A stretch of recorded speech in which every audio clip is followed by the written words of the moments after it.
کہ آپ کے کمال صاحب آپ نے سوال کیا تھا کہ یہ وسیلہ کہاں سے ہے کا نہیں وہ کچھ تو وہ میں سمجھ لیا الحمدللہ. الحمدللہ ہاں وہ قرآن کی بخاری آیت شریف کی بھی حدیث. ہے، قرآن کی ہاں آیت ہاں ہاں موجود ہے، یا ایھا جی جی جی الذین آمنوا اتقوا اللہ وابتغوا الیہ الوسیلۃ وجاہدوا فی سبیلہ لعلکم تفلحون، جی ہے جی نا؟ جی جی. سورہ نمبر 5 ہے، سورہ مائدہ کہتے ہیں، آیت نمبر 35 پارہ نمبر 6 میں موجود ہے. اے ایمان والو، اللہ سے ڈرو اور اس تک پہنچنے کا وسیلہ تلاش کرو. جب اللہ کا حکم ہے تو ہم اس سے کیوں پیچھے ہٹتے ہیں؟ اور حدیث پاک میں آپ کو ریفرنس دینے کے لیے کہا تھا، سنن ابن ماجہ جلد نمبر اول صفحہ نمبر 441 حدیث نمبر 1385، اور مستدرک حاکم جلد نمبر اول صفحہ نمبر 313، ترمذی شریف حدیث نمبر 3578، اصل صحیح میں ابن خزیمہ میں حدیث نمبر مفتی 1219 میں صاحب موجود ہے. مفتی جی صاحب جی مفتی صاحب میں یہ کہہ رہا ہوں، میرا اصل میں میرا دل و دماغ اس طرف گیا ہے کہ اختلافی مسائل میں ہر انسان آزاد ہے، جس کو پسند کرے عمل کرے. جی جی اختلافی مسائل میں کچھ لوگ کہتے دیکھ ہیں، کچھ لوگ سنیں نا، کچھ لوگ کہتے ہیں کہ اللہ نے فرمایا ایاک نعبد و ایاک نستعین، اس ایک ہو گیا کا ادونی مطلب نہیں سمجھا. ادونی استجب لکم، ہوں قرآن میں آتا نا ادونی استجب لکم. جی جی جی تو نہیں، ان کے پاس بھی دلیل قابل قبول دلیل موجود ہے. کہنے کا مطلب یہ ہے کہ یہ اختلافی مسائل ہے، جن کو جو اللہ نے دل و دماغ میں بسایا وہ عمل کرے، وہی اس کے لیے ہدایت کا راستہ ہے. نہیں نہیں اس نہیں میں کوئی دیکھیے، گمراہی نہیں ہے. اس میں کیا ہوتا ہے، افتؤمنون ببعض الکتاب نہیں تکفرون اگر مان ببعض کے لیجیے کہ مطابق آدھی مفتی صاحب کتابوں پہ ایمان رکھنا اور آدھی پہ ایمان نہیں رکھنا، نہیں یہ نہیں نہیں بھی اگر غلطی ہے. نہیں وہ نہیں کہہ رہا ہوں. اس میں مان لیجیے، سنی میری بات، اگر مان لیجیے کہ ڈائریکٹ اللہ سے کوئی مانگتا ہے تو وہ بھی تو گنہگار نہیں ہے. اس کا کوئی انکار نہیں کرتا، اللہ سے مانگنے ہاں کا کوئی بھی انکار نہیں کرتا، ہاں ہاں لیکن بات رہی ہاں وسیلے کی تو اسے انکار کر دیتا ہے. جو کوئی وسیلہ سے دعا مانگتا ہے وہ کرے. ہاں، اسے انکار کرنے کے لیے کر دیتا ہے تو معاذ اللہ ہاں احادیث کا بھی انکار ہوگا اور قرآن پاک کی ہاں بھی انکار ہو جائے گا. انکار نہیں کرنا کہ تمہاری دلیل کمزور ہے، ہاں، تمہاری دلیل کمزور ہے، میری دلیل مضبوط ہے، یہ دل میں نہیں لانا. دل میں لانا نہیں. ہاں صحیح دل بات ہے. میں نہیں لانا. ہاں یہ بولنا کہ بھائی میرے نزدیک یہ بہتر ہے، تمہارے نزدیک وہ بہتر ہے. اگر اس طرح کا اگر اختلافی مسئلہ ہو تو میرے خیال میں درست ہے نا. دیکھیے قرآن مجید میں دیکھیے گا، آپ کو بتا دے رہا ہوں، ریفرنس شاید آپ کو کام آئے. سورۃ المائدہ میں پارہ نمبر 6 آیت نمبر 2، سورہ نمبر 5 ہے، نیکی اور پرہیزگاری میں ایک دوسرے سے مدد کرو. اللہ رب العزت حکم دیا وتعاونوا علی البر والتقوی، ایک دوسرے کی مدد کرو. اللہ رب العزت خود کہہ رہا ہے، اور کہہ رہا ہے کہ دوسری جگہ دیکھے گا پارہ نمبر 1 سورہ بقرہ میں آیت نمبر 45، سورہ نمبر 2 میں واستعینوا بالصبر والصلاۃ، اور صبر اور نماز سے مدد چاہو. اللہ رب العزت صبر اور نمازی جب نماز پڑھتا ہے تو وہ نماز پائے جائیں گے، اور صبر بندے کے اندر ہوتا ہے تو اس سے مدد طلب کرو. تو کیا صبر اللہ رب العزت ہے؟ معاذ اللہ رب العالمین. تو آدھی کتابوں پہ ایمان رکھنا، اور بہت سے آیت ہیں، من انصاری اللہ پارہ نمبر 3 سورہ آل عمران آیت نمبر 52 میں. مفتی جی صاحب جی سارا جی نچوڑ جو ہم نے ایک قرآن کی آیت کے ٹکڑے میں جو ہم نے ریسرچ کیا، جی وہ جی سارا چیز اس میں ہم نے پایا. اس میں اللہ تعالیٰ نے فرمایا کہ وَمَخْتَلَفْتُمْ فِيهِ مِنْ شَيْءٍ، کسی مسئلے میں اگر تمہارے درمیان اختلاف ہو، فَحُكْمُهُ إِلَى اللَّهِ، اللہ اور اس کے رسول کی طرف لوٹ نہیں جاؤ. یہ آیت وہ کریمہ الگ الگ ہے. آیت ہے، وہ الگ یہ آیت ہے. الگ ہے. یہ اس کی تفسیر جلالین ہم نے پڑھا، تفسیر حقانی پڑھا، تفسیر ابن کثیر پڑھا. جی اس کی سیدھا مطلب یہ ہے کہ جو اختلافی مسائل میں جو مسئلہ اختلافی مسائل ہے تمہارے درمیان، الگ الگ علماء کرام الگ الگ توجیہ بیان کرتے ہیں، نہیں سمجھے؟ جی جی جی کچھ علماء کرام اس طرح بول رہے ہیں، کچھ علماء کرام اس طرح بول رہے ہیں. تم مان لے تم الجھ گئے، تمہارا دماغ الجھ گیا، میں کس کی بات مانوں، کس کی بات مانوں. تو اس میں کہا گیا ہے فَحُكْمُهُ إِلَى اللَّهِ. بات سمجھ رہے ہیں؟ جی جی یہ فَحُكْمُهُ إِلَى اللَّهِ کو جلالین شریف نے او يُرُدُّوا إِلَى اللَّهِ کہا کہ ہاں اللہ کی طرف اس کو لوٹاؤ کہ بہتر اللہ جانتا ہے. جی جی. اور اور قرآن تمہارا عقل سلیم جو بہتر سمجھے. اور اجماع کو بھی دیکھ لو، اکثر محدثین کرام کا رجحان کس طرف ہے. جی میں اجماع کا رجحان کس طرف ہے، بات سمجھ رہے ہیں؟ جی ہاں، اس کو سامنے رکھتے ہوئے پھر اپنے دل و دماغ میں اجماع کو تو یہ اس میں اہل حدیث لوگ نہیں مانتا ہے، صرف قرآن اور حدیث کی بات کرتا ہے، تو اس کے نہیں، مطابق دلائل دینا اس میں پڑتا کچھ لوگ اجماع کو مانتے ہیں، ہے، کچھ مسلم نہیں، لوگ کچھ مانتے لوگ جو ہوں گے۔ سافٹ ہے، جو دیکھیے ہر مسلک میں کچھ سافٹ مزاج کے ہوتے ہیں، جی جی جی، ہاں کچھ ہر دھرمی 90% ہر دھرمی ہے، اور یہ بھی اہل کہتا حدیث ہے میں کمال صاحب، یہ بھی کہتے ہیں کہ غیر اللہ سے مدد استعانت کرنا قرآن میں نہیں ہے، حدیث میں نہیں ہے، حالانکہ قرآن کی آیت موجود ہے ہاں تو استعانت کی۔ سنیے نا میری بات سنیے نا محترم، میں وہی کہہ رہا ہوں نا کہ ان کی توضیح الگ ہے، وہ اس کی توضیح بھی قابل قبول ہے، نکارا نہیں جا سکتا ہے، جن کی نہیں، توضیح جن کے دلائل سنیں نا، اختلافی مسائل میں جن کے دلائل قابل قبول ہوں، تو جن کے دلائل قابل قبول ہوں وہ اس پر عمل کرے گا، ان کے لیے چھوڑ دیجئے بھائی، اس کو وہ اپنا بہتر دیکھیے۔ سب سے پہلی بار مفتی صاحب میں اور ایک چیز بتاؤں، انما الاعمال بالنیات، وہ تو یہ جو صحیح ہے، ہے، صحیح ہے، ہاں تو بخاری دیکھیے، شریف کی پہلی حدیث میں۔ ہاں تو اگر وہ لیجیے کہ وہ جو عمل کر رہا ہے تو اس کو بہتر سمجھ کے عمل کر رہا ہے نا، اللہ کو خوش کرنے کی نیت سے، نبی صلی اللہ علیہ وسلم کو خوش کرنے کی نیت سے وہ عمل کر رہا ہے نا، عمل کر رہا ہے، لیکن اس میں کیا ہے کہ قرآن کے آیت جب مل جاتے ہیں، یعنی غیر اللہ کی مدد ثابت ہے قرآن سے، جیسے آپ کو بتا دے رہا ہوں، فَإِنَّ اللَّهَ هُوَ مَوْلَاهُ نہیں وہی تو وَجِبْرِيلُ کہہ رہا ہوں نا وَصَالِحُ مفتی صاحب، الْمُؤْمِنِينَ ٹھیک ہے وَالْمَلَائِكَةُ مفتی بَعْدَ صاحب، ذَلِكَ ظَهِيرٌ۔ نہیں مفتی پارہ صاحب، نمبر میں یہ کہہ رہا ہوں کہ سن لیجئے قرآن کے نہیں حکم نہیں، کیا اگر ہے، غیر اللہ اللہ کا کی مدد، فرمان ہے، اللہ کا فرمان سنیے، پارہ نمبر 28 سورۃ التحریم آیت نمبر 4، سورہ نمبر 66 میں، بے شک اللہ تعالی ان کا مددگار ہے، اس سے کوئی انکار نہیں کرتا ہے، لیکن آگے دیکھیے، اور جبریل اور نیک ایمان والے اس کے بعد فرشتے مدد پر ہیں، تو بتائیے غیر اللہ کے ثابت اللہ رب العزت ہی بیان کیا ہے، تو اس سے انکار کریں گے تو گویا کہ قرآن لیکن ایک مقدس بات کی یاد آیتوں کا رکھیے انکار ہو جاتا ہے۔ مفتی صاحب لیکن پوری فرق دنیا یہ میں، ہے، فرق سن لیجئے، فرق یہ ہے کہ اللہ رب العزت اپنی خود طاقت اور قدرت سے وہ مدد کرتا ہے، اور بندے اس کے دیے ہوئے سے مدد کرتے ہیں، اس کو دیتا ہے اللہ تعالیٰ، ہاں تب وہ تو مدد کرتے ہیں، ان کے مدد اندر کے خود لیے بخود وسیلہ، نہیں ہوتے ہیں۔ غیر اللہ کی وسیلہ مدد کے لیے 95% 95% دنیا کے علماء، دنیا جی کے محدثین جی جی، قائل اس میں نہیں ہے، قائل نہیں نہیں نہیں ہے، نہیں، قائل ہیں پوری حدیث اور دنیا قرآن کے۔ 95%، ہاں پوری دنیا، پوری دنیا، نہیں نہیں، ویسی بات نہیں ہے، وہ حدیث وسیلہ کے قائل انکار کرتے ہیں کر کے ایسا نہیں ہے، بلکہ یہ ابن عبد الوہاب نجدی بھی اپنی کتاب میں سیرت رسول عربی میں وسیلہ کو وہ ثابت کیے ہیں، اور غیر اللہ کی امداد کو وہ ثابت کیے ہیں، لیکن ابن عبد الوہاب نجدی کو بھی وہ ٹھکرا دیتے ہیں، کتابوں کو تو مانتے ہی نہیں ہیں، اکابرین کی کتابوں کو وہ حدیث اور قرآن ہم دکھاتے ہیں ان لوگوں کو، حدیث کے کم سے کم بات مانو جو صحیح حدیث ہے وسیلہ کے بارے میں۔ آپ کو میں ریفرنس دیا، اس میں ابن ماجہ شریف کے حدیث نمبر 1385 میں آپ دیکھیں گے تو، تیرے پیغمبر رحمت کے وسیلہ تجھ سے متوجہ ہو کر درخواست کرتا ہوں، اس کا عربی عبارت اس طرح ہے، اللہم انی اسألک اتوجہ الیک بنبیک نبی الرحمہ یا محمد انی اتوجہ بک الی ربی فی حاجتی لتغذا۔ لیکن قرآن میں یہ بھی ہے لفظ ہے نا، ادونی استجب لکم، ہاں وہ بھی ہے، اس کا مطلب یہ ہوگا کہ وہ ذاتی طور پر وہ اللہ رب العزت کو کوئی نہیں دیا ہے، تب اب اگر ذاتی اور عطائی فرق نہیں کریں گے تو گمراہ ہونے کا بہت اندیشہ ہے، اور حدیث اور قرآن میں معاذ اللہ اسلام میں ہمارا کوئی ٹکراؤ دین میں نہیں ہے، اللہ رسول کا فرمان برحق ہے، اگر اس کو ہم سمجھیں گے اللہ رب العزت کو ذاتی طور پر ہے، اس کو کوئی نہیں دیا، اور انبیاء اولیاء جو ہیں ذاتی طور پر نہیں ہیں بلکہ وہ اصل میں دیا ہے۔ غیر اللہ سے مدد طلب کرنا، غیر اللہ سے مدد طلب کرنا جو بھی قرآن کی آیت ہے اور جو بھی حدیث میں ہے وہ مبہم ہے، کلیئر نہیں ہے، کلیئر ہے ادونی استجب لکم، کلیئر تو اس میں بھی کلیئر آپ کو بتا دیا نا، سورۃ التحریم میں آپ دیکھیں، نکالیں آیت، بتا دیتا ہوں آیت نمبر 4۔ اگر کلیئر ہوتا مفتی صاحب، کلیئر ہوتا ہے تو اختلاف کہاں سے ہوگا؟ نہیں، اختلاف اس میں ہے کہ وہ لوگ غیر اللہ کے استعانت کو، وسیلہ کو معاذ اللہ رب العالمین شرک کرتے، کلیئر طور پر ہے فَإِنَّ اللَّهَ نہیں ہے، وَمَوْلَاهُ۔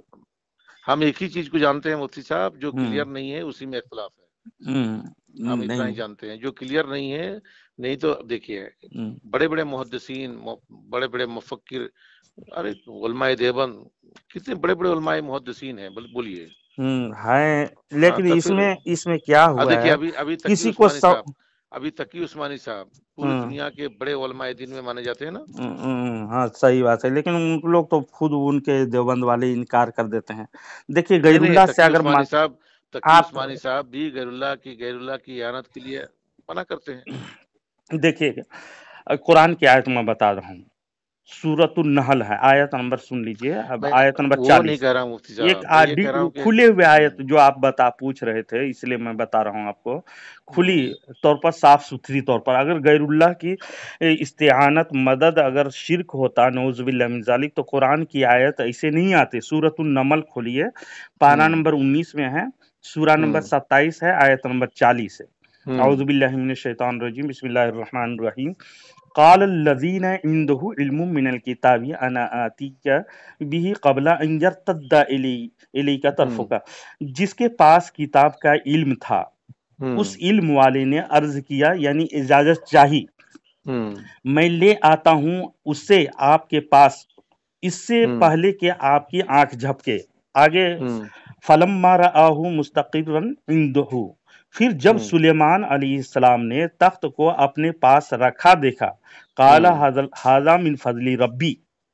بتائیے، ہزاروں ٹن کے تخت، ایک انسان کے ہزاروں من کے تخت کو آنکھ جھپکتے ہی پل بھر میں لے آنا، یہ انسانی طاقت نہیں ہے، بلکہ اللہ رب العزت نے اسے طاقت بخشی. بالکل اللہ نے دیا ہے. اس دیے ہوئے کو ذکر کیا ہے بخاری شریف میں، حدیث میں دیکھیے گا، بخاری شریف حدیث نمبر 6502. مدد مانگو، اس سے کہاں ثابت ہوا کہ مدد مانگو غیر اللہ سے؟ یہ تو سلیمان علیہ السلام نے کیے. تو غیر اللہ سے مدد چاہے نا سلیمان علیہ السلام، جس کو قرآن بیان کر رہا ہے کہ کون لا سکتا ہے میرے وہ بلقیس کے تخت کو، جو 7 تہ کے نیچے، تہ خانہ کے نیچے ہے، ہزاروں ٹن زیادہ بھاری ہے. تو شیطان کہا کہ کچھ دیر مجھے ٹائم دیجئے. تو ایک اللہ کے ولی، وہ برقیہ نام کے تھا، اللہ کے ولی نے کہا کہ آپ کے پلک جھپکتے ہی میں لے آؤں گا. زبان سے نکلی اور فوراً حاضر ہو گیا وہ. تو کہا یہ اللہ تعالیٰ کا فضل ہے، مطلب کہ اللہ تعالیٰ کا آپ پر فضل ہوا ہے. تو اس سے کہاں ثابت ہوا کہ اسے مدد طلب کرو؟ تو ایک سلیمان نبی نے یہ عقیدہ دے دیا، اللہ نے مدد فرمائی ان کی، اللہ نے مدد ہی فرمائی، لیکن کس کے ذریعے سے؟ ہاں تو اس سے تو کہاں ثابت ہوا کہ اس سے مدد، غیر اللہ سے مدد مانگو؟ یا اللہ، مدد مانگو نہیں، یہ غیر اللہ سے مدد لینا اگر معاذ اللہ شرک ہوتا تو سلیمان علیہ السلام کبھی نہیں کہتے، اور یہ آیت کو اللہ تعالیٰ کبھی بیان نہیں کرتا. فرماؤ تو مدد کرو، کہاں کہا کوئی لگ سکتا ہے؟ تو کون لا سکتا ہے مدد کے لیے؟ ہاں تو انہوں نے کہا کہ میں لا سکتا ہوں، تو مدد مانگنا کہاں ہوا؟ تو مدد مانگنا نہیں جناب، یہ مدد ہی کی بات ہے کہ حضرت سلیمان نبی علیہ السلام، اس کو کون لا سکتا ہے میرے پاس، وہ لا کے حاضر کرے. تو شیطان کہا میں لا سکتا ہوں کچھ ٹائم کے لیے. تو لیکن انسان تو افضل البشر ہے نا، وہ کہا کہ آپ کے میلوں دور 3 دن کے مسافت کے دور سے، اس سے مفتی صاحب یہاں سے ثابت نہیں ہوتا ہے، یہاں سے ثابت نہیں ہوتا ہے کہ اللہ سے مدد مانگنا جائز ہے. مدد مانگنے میں وہ سلیمان نبی علیہ السلام وہ اس کو منگائے اور ان سے مدد کے بارے میں آپ کو تو بتایا نا، اور دوسری آیت بھی بتائے سورہ تحریم کے، جس میں بے شک اللہ تبارک و تعالیٰ ان کا مددگار ہے، اور جبریل اور نیک ایمان والے اس کے بعد فرشتے مددگار ہیں. دیکھیے یہاں پر ایک بات ہے محترم، کہ دیکھیے جو بزرگان دین ہیں، جو بھی بزرگان دین ہیں، اللہ کے ولی ہیں، سمجھ گئے؟ جی جی، ان کی اللہ زیادہ سنتا ہے، جو دیا ہے اس سے مدد کرتے ہیں وہ. دیکھیے بغیر دیے ہوئے، بغیر اللہ کے دیے ہوئے کوئی بھی ایک پتا بھی نہیں ہلتا. نہیں وہ نہیں کہہ رہا ہوں، یہاں تک دیکھیے کوئی اللہ کے ولی ہیں تو ان کو آپ کہہ سکتے ہیں میرے لیے دعا کیجیے اللہ سے، بس ان کی فریاد ہی کرنا. اس طرح سنیے، یہ تو بالکل الحدیث بھی جائز قرار دیتے ہیں اس کو. وہ بالکل نہیں، وہ تو مردہ کہتے ہیں، یہاں تک کہ رسول پاک صلی اللہ علیہ وسلم کو معاذ اللہ بت لکھا ہے۔ آپ کتاب التوحید پڑھیے گا تو آپ جو موجود ہیں، جو حیات ہیں بزرگان دین، ان کی بات کر رہا ہوں، ان کے بارے میں جو بزرگان دین حیات ہیں، میرے موجود حیات ہے، دنیا میں حیات ہے، ملاقات ہوتی ہے، بڑے بڑے ولی سے کہتے ہیں کہ میرے لیے دعا کیجیے، وہ تو بولتے ہیں ماشاءاللہ حضرت میرے لیے دعا نہیں، ان کے بارگاہ میں حاضر ہونا ہی ان کو شرک قرار دیتے ہیں۔ ہاں تو وہ بھی ثابت نہیں ہے نا، دنیا سے جب گزر گئے تو اللہ نے کہا کہ بھائی جو ولی ہیں وہ ان کو مردہ مت کہو، بل احیاء ولکن لا تشعرون، وہ زندہ ہے لیکن تم اس کا تصور نہیں کر سکتے، کس طرح زندہ ہے اس کا تم تصور نہیں کر سکتے۔ یہ تو مسلم ہے کہ ہمارے اور آپ کی طرح وہ زندہ نہیں ہے، یہ تو بالکل لیکن ان کی زندگی کے آخرت میں زندہ ہے، سنی نا، وہ کس طرح زندہ ہے؟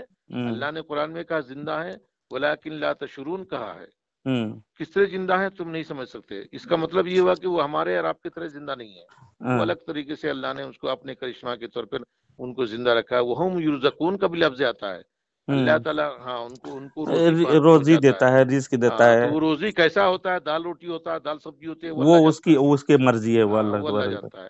تو اس حساب سے جو گزر جاتے ہیں، جو انتقال ہو جاتا ہے، ان سے مدد طلب کرنا بعض لوگ کہتے ہیں کہ جائز نہیں ہے، تو یہ ان کا دعویٰ، یہ ان کا عقیدہ قابل قبول ہے، دلیل ان کی قابل قبول ہے۔ اور جو سنیے میری بات، جو وسیلہ طلب کرتے ہیں کہ بزرگان دین کے مزار میں جا کے وسیلہ طلب کرتے ہیں، ان کا بھی دعویٰ قابل قبول ہے، ہم بھی ان کو، مجھ جیسا انسان اس کو گمراہ نہیں کہے گا۔ بعض جو متشدد وہابی ہے، اہل حدیث ہے، دیوبندی ہیں، وہ کہتے ہیں کہ بھائی کسی بزرگان دین کے مزار میں جا کے مدد طلب کرنا ناجائز ہے۔ یہ تو ان کے اکابرین خود لکھے ہیں، ان کو جائز قرار دیے ہیں، لیکن اپنے اکابرین کو بھی ٹھکرا دیتے ہیں۔ محترم کہنا کہ یہ اختلافی مسائل میں جن کا جو عقیدہ اللہ نے اس کے دل اور دماغ میں بسا دیا، وہ اللہ ہی بہتر جانتا ہے وہ درست ہے یا نہیں۔ کل قیامت بہت سارے احادیث کا، بہت سارے آثار صحابہ کا انکار نہ ہوتا ہے اس میں، اس لیے یہ ٹھیک نہیں ہے کہ اللہ رب العزت نے وسیلہ کو جائز قرار دیا ہے۔ وسیلہ کے متعلق میں آپ کو کئی حدیثیں بھی پیش کر سکتا ہوں، اور یہ بخاری شریف کا جو حدیث بتا رہا تھا 6502 میں، جو انتقال ہو گیا، جن کا انتقال ہو گیا انہی کے ان کے وسیلے کے آپ کوئی حدیث قرآن سے ثابت کیجئے تو۔ جی انتقال بعد الوصال آپ کو یہ رسول آپ چاہ رہے ہیں کہ وسیلہ بعد الوصال جو حیات ہیں بزرگان نے، سنی نا، جو حیات ہیں، یہ اہل حدیث والے، اہل حدیث دیوبندی جو حیات ہیں بزرگ، ان سے کہتے ہیں حضرت میرے لیے دعا کیجیے، حیات ہے، ان کے لیے دعا کرنے میں کوئی نہیں ہے، لیکن ان کے جو بعد الوصال بھی آپ کو حدیثیں ملیں گے، آپ کو سمجھے؟ نہیں، بعد الوصال میں تھوڑا سا دکھا دیجیے بعد الوصال۔ جی پیغمبر اکرم، بسم اللہ الرحمن الرحیم، پیغمبر اکرم رسول پاک صلی اللہ علیہ وسلم کے رحلت کے بعد ایک مرتبہ مدینۃ المنورہ میں شدید قحط پڑ گیا۔ چند لوگ حضرت عائشہ صدیقہ رضی اللہ تعالی عنہ کے پاس آئے اور ان سے شکایت کی۔ حضرت عائشہ صدیقہ رضی اللہ تعالی عنہ حضور صلی اللہ علیہ وسلم کی قبر کی طرف بھیجا، جاؤ وہاں سے آسمان کی طرف کھول دو، سوراخ کر دو، یعنی اللہ تعالیٰ تبارک و تعالیٰ کی طرف کوئی رسائی کا راستہ تلاش کرو، مطلب یہ بیان کیا انہوں نے، تاکہ آپ صلی اللہ علیہ وسلم کی قبر مبارک اور آسمان کے درمیان کوئی فاصلہ نہ رہے۔ انہوں نے ایسا ہی کیا۔ اللہ تبارک و تعالیٰ نے حضور اکرم صلی اللہ علیہ وسلم سے متوسل ہونے کی برکت سے انہیں موسلا دھار بارش برسایا، جبکہ قرآن کی آیت ہے، یہ سنن دارمی، اس کا کوئی انکار نہیں کرتا نا، اس کا دیکھیں، ابھی آپ کہہ رہے تھے کہ وسیلہ کے بعد وسیلہ جائز ہے، نبی صلی اللہ علیہ وسلم کا وسیلہ، تو غیر اللہ کے وسیلے کے نبی صلی اللہ علیہ وسلم کا وسیلہ کا کوئی انکار کرے گا؟ یعنی نبی کو اللہ مانتے ہیں، وہ بھی تو بشر ہیں۔ نہیں، نبی صلی اللہ علیہ وسلم کا وسیلہ، نبی ہمارے نبی ہیں، نبی پیغمبر ہیں، تو جو صالحین ہیں، نبی کا درجہ کوئی ولی نہیں لے پائے گا، مطلب نہیں لے سکتا۔ دیکھیں روزانہ ہم نماز میں دعا کرتے ہیں، اہدنا الصراط المستقیم، اے اللہ ہمیں سیدھے راستہ چلا، ٹھیک،